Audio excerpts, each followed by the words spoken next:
On this F+F Q+A, we look at the best answers of 2016.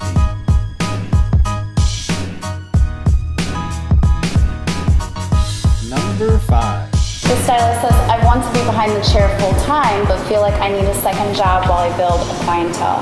What's your advice? I can completely understand the feeling of knowing that you need to build, but having the reality of our bills, right? Because while we are growing, it does become very difficult to necessarily live on what we're making. However, I firmly believe that when you want to do something and you want it to be very successful, you have to go all in on it. I don't think that a side hustle is really going to become something that becomes really profitable. I don't know if you're a fan of Shark Tank, but a lot of the times on that show, the sharks will point out that the entrepreneur is trying to do this on the side while still maintaining their full-time job until their new business takes off. And the reality is that it's not going to take off if it's a part-time thing. And so, as I said, I get it. It's hard. You might end up having to eat ramen noodles a lot more than what you really want to be eating ramen noodles. But sometimes that's what it takes. It takes the sacrifice of saying, I'm going to do this, and I'm going to do it as best that I can, and it will get there. In order for you to build, there are times where you have to be willing to put in the time, even when there isn't necessarily the demand. A few years ago, we extended our hours from 6 o'clock to 9 o'clock in the salon. And for the first 6 months, it was often just Christian Awesome and myself sitting in the salon, but using that time then to plan what we wanted to do in the future. And so anytime we didn't have clients, we would then be working on education or working on our marketing. And so we still used that time to be productive. It wasn't a lot of revenue building at that time, but long term, it has ended up being much, much better for us.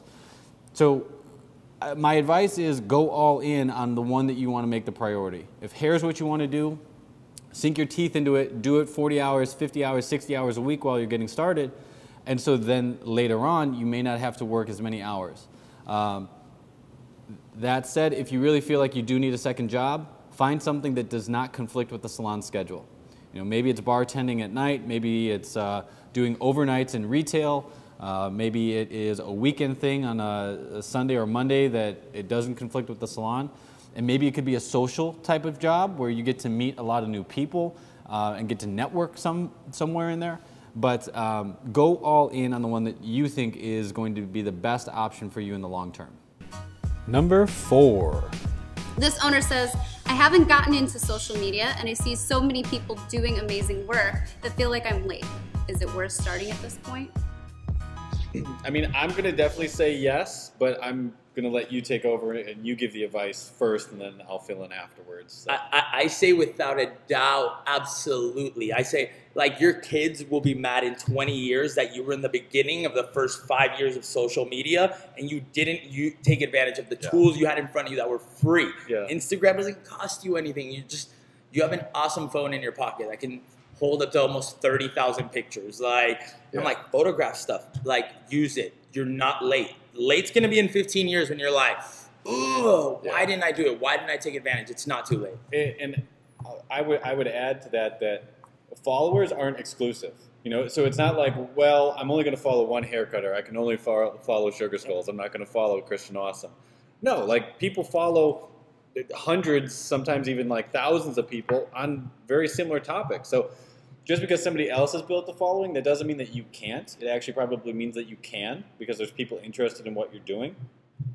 But I would absolutely say jump in. If you feel like you're already behind on Instagram, well, you know, then maybe Snapchat is your new deal, or Peach, or whatever that other one is that is kind of trying out. But I would say go to where the people are, and Instagram is like the perfect platform for hairstylists and stuff because it's so visual. And if you feel like you want to get into it regardless of how big of an audience you think you might build. Number 3. This stylist wants to know, I have a few holes in the schedule this week. What do you do to fill them? What do you do when you have 45 minutes to 2 hours between clients? this is gonna sound kind of crazy, but I sometimes like having 45 minutes to 2 hours, maybe not 2 hours, but I like having downtime in between my guests. And the reason is I love turning downtime into uptime. And what I mean by that is there is constantly something that you can be doing today to try and get momentum for tomorrow. I'm not a big believer in when you have a downtime that you then go to Facebook or Twitter and post saying, hey, I still have one opening today, $20 off if you feel it. I hate discounts. I've gone over that many times on this show. And so that to me is not the way to do it. But what I would recommend is when you have downtime, hey, you know what? Work on a doll head, right? Maybe make your styling skills or your cutting skills better. Or grab a camera. Start shooting some stuff. Maybe do a little tutorial, a how-to. Maybe take some photos of the salon, post those to Facebook. Try and create some demand for yourself in the future. I think that there's very few things that you can do right now to affect right now. But what we do right now can affect tomorrow. And so that is always my encouragement. We just opened this space a few months ago. We're still building momentum. And so of course, there is downtime for our stylists that are here. So we are encouraging them and giving them things to do so that they can build that downtime into uptime. Number 2. This owner wants to know, how do you set up trainings for older and newer team members? This is a great question because I think that so many salons focus their education on getting our stylists from school to level 1, but then we tend to tail off from getting our team going from level 1 to level 2, from 2 to 3.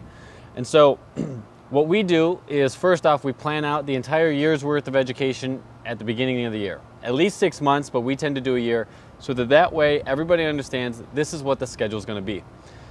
In terms of the actual workshops, for us we're a little unique because we utilize our form and function seminars. And so for our level 1 stylists, we expect them to come to every form and function original at least once for the year, and every featured artist that we bring in. And they're expected to take both hands-on and demo. For our level 2 and level 3 stylists, we start to allow them a little bit more freedom where they can pick and choose what demos they're going to take. They still have to come to the demos of every form and function original and the demos for every featured artist, but then they can start to choose which hands-ons they want to take. And I have found that this is great because it acknowledges the fact that our team that is growing has grown their knowledge. They don't need to take the same basics that our level 1 stylists are, but it still encourages them to take more and lets them invest their time into things that they want to learn and not the things that I'm telling them that they have to learn. The number 1 answer of 2016. This stylist wants to know, what are some of the biggest changes you've made along the way that you believe have brought you great success? I'm going to separate 2 things. I'm going to say the biggest changes for the salon and the biggest changes for me. In the salon, the biggest changes that we have had over the last 8 years has really been setting and defining what our culture, our standards, and expectations were going to be. It wasn't easy, but it definitely paved the way for everything else. Because once we set those expectations, the culture came around. Once the culture came around, everybody was on the same page for the experience that we were trying to create for our guests. When we understand the experience that we want to create, everybody understands why education is so important and why we have to be dedicated to that.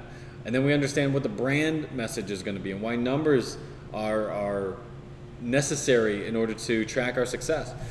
But it was the original setting the foundation, setting the expectations, the culture, and the standards that got us there. And it wasn't easy, but it got us there.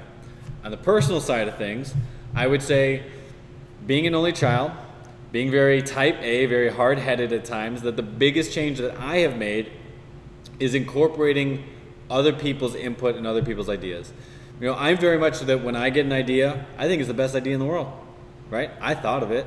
OCS kicks in, and the reality is that while I might get the ball rolling on some things, not everything, but on some things, there are other people that can add to that they can remix it. And while, yeah, we got the ball rolling, it gets better with more input. Case in point, all this stuff that I just talked about, it took me saying, like, this is the direction that we need to go in, but it was by no means only me doing it. We had to have other people's input in order to make it a collaborative thing, because when it first started out and it was me saying, this is the way it's going to be, this is what's going to happen, this is how we're doing it, well, there was some pushback, as you can probably imagine, because some people didn't like that. They didn't like that I had to say that this is what was happening.